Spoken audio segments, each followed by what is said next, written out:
Esu dėstytoja Regina, baigusi Vilniaus universitetą, jau 35 metus dėstau vokiečių kalbą, iš kurių 5 savanoriškai Švento kryžiaus namuose senjorams.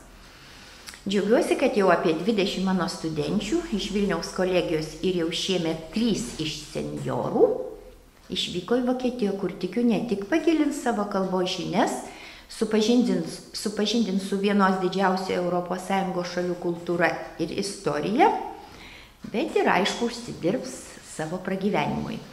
Kai pernai gegužę Vokietija atvėrė darbo rinką ES šalių žmonėms, mūsų vyresni žmonės, neturintys darbo Lietuvoje, sėkmingai gali padirbėti ten, o beje ir pavojaus nėra, kad jie ten kaip jaunimas pasiliks, nėra, nes šaknys gilios čia.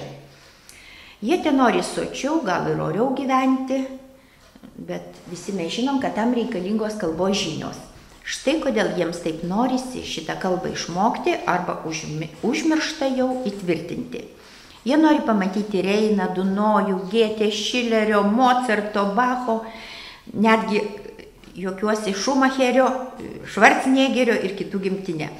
Pasigrožėti nepaprasto grožio išpuoselėtais parkais, kalnų viršūnėse stūksančiomis pilimis, o be to apčiuopamo euro tikrai nepadarysi. Turim planų tiesiog bendradarbiauti su kurio nors Vokietijos miesto senjorų klubu. Ir manau, kad mūsų tai yra netolimos ateities planai, tuo džiaugiuosi aš ir ypač mano senjorės.